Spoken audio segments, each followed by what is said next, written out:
সুপ্রিয় দর্শক আসসালামু আলাইকুম রহমতুল্লাহি ওয়া বারাকাতুহু। যেহেতু রমজান মাস চলতেছে সেক্ষেত্রে আমাদের গ্যাস্ট্রিক সমস্যাগুলো কিন্তু প্রচুর পরিমাণে বেড়ে যাচ্ছে। অনেকে আবার বলতেছেন যে গ্যাসের জন্য আপনি রোজা রাখতে পারতেছেন না।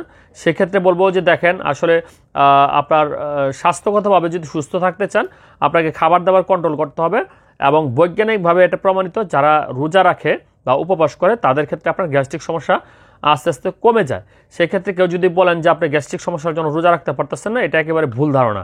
তো কিছু খাবার দাবার যদি আপনি নিয়ন্ত্রণে আনতে পারেন তাহলে আপনার গ্যাস্ট্রিক সমস্যাগুলো এমনিতে কিন্তু কমে যাবে। আর এই ওষুধপত্র তো বাজারে রয়েছে, সেগুলো খাওয়ার মাধ্যমে আপনারা উপকার পেতে পারেন। মূলত এখন যাদের অ্যাসিডিটি বৃদ্ধি পাচ্ছে, গলা জ্বলা, বুক জ্বলা, পেট ফাঁপা এবং পায়খানাটা ক্লিয়ার হয় না, দেখা যায় পেটটা বুটবাট শব্দ করে অথবা বায়ু নির্গত হয়, সেক্ষেত্রে অবশ্যই আপনাকে গ্যাস্ট্রিকের ওষুধ খেতে হবে। এবং যে সমস্ত খাবার খেলে ভাজা পোড়া তৈলাক্ত খাবার, ফাস্টফুড জাতীয় খাবার এবং সন্ধ্যায় যে ইফতারিতে আমরা যে খাবারগুলো ম্যাক্সিমাম আমাদের অ্যাজ ইউজুয়াল যে হয় তৈলাক্ত ভাজা পোড়া, এই খাবারগুলো আপনাকে কিন্তু এড়িয়ে চলতে হবে। আর পাশাপাশি এই ডেক্সো ল্যান্সোপ্রাজল গ্রুপের ওষুধগুলো গ্রহণ করতে পারেন, কারণ এই ওষুধগুলো আপনার খালি পেট ভরা পেট উভয় ক্ষেত্রে সমানভাবে কার্যকরী, এবং 30 মিলিগ্রাম হওয়াতে এগুলো কিন্তু আপনার দৈনিক একবার খেলে যথেষ্ট। সেক্ষেত্রে আপনার ওই যে রোজা রেখে 2 বার ওষুধ খাওয়ার যে একটা ঝামেলা সেটা যেমন থাকতেছে না, পাশাপাশি আপনার দেখা যাচ্ছে যে খালি পেটে খাওয়ার যে একটা ঝামেলা সেটাও কিন্তু আপনাকে পোহাতে হচ্ছে না। তো এই ওষুধটা এটা হচ্ছে আপনার ডেক্সিজেন্ট, এটা হচ্ছে ডেক্সোল্যান্সোপ্রাজল গ্রুপের ওষুধ। তো এটা আপনার মোটামুটি ভালো মানের, বিশেষ করে বলবো যে এটা আপনার বায়োজেন কোম্পানির। সেক্ষেত্রে এর চাইতে আরও ভালো ভালো ব্র্যান্ডের ওষুধ বাজারে রয়েছে, আপনার যেটা ভালো লাগে সেটা আপনি গ্রহণ করতে পারেন। তবে এই ধরনের ওষুধ শু করার একটাই উদ্দেশ্য, সেটা হচ্ছে কারণ এগুলো কিন্তু আপনার ফার্মেসিতে অধিক পরিমাণে বিক্রি হয়, মানে চলমান ওষুধ।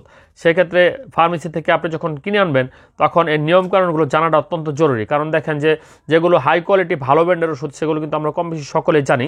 যে ওষুধগুলো দেখা যায় একটু লো কোয়ালিটির সেগুলো সম্পর্কে আমাদের কিন্তু ধারণা একটু কম থাকে, যার ধরনের এই ধরনের ওষুধগুলো সম্পর্কে আমাদের আলোচনা বেশি করা হয়ে থাকে। আরেকটা বিষয় বলতে চাই যে অনেকেই ভাবতে পারেন যে আমরা লো কোয়ালিটির ওষুধগুলো কেন দেখাই। দেখেন দিন শেষে যে ওষুধগুলো ফার্মেসিতে বেশি পরিমাণে বিক্রি হয় সেগুলো নিয়ে ভিডিওগুলো আমরা দিয়ে থাকি, বা যেগুলোতে আপনাদের আগ্রহ বেশি সেগুলোতে ভিডিও দেওয়ার চেষ্টা করি, যার দরুন দেখা যায় এই ভিডিওগুলো চলে আসে। এখন কোনটা আপনি গ্রহণ করবেন কোনটা গ্রহণ করবেন না সেটা আপনার বিষয়। আশা করি ভিডিওটা দেখলেই আপনারা বুঝতে পারবেন আমরা কোন দিকে ইঙ্গিত করতেছি। তো এই ধরনের ক্যাপসুলগুলো দৈনিক একবার খাওয়ার জন্য নির্দেশনা দেওয়া হয়, এবং এগুলোর দাম হচ্ছে আপনার কোম্পানি ভেদে 60 টাকা থেকে শুরু করে 10 টাকা এর আশেপাশে হয়ে থাকে। ধন্যবাদ।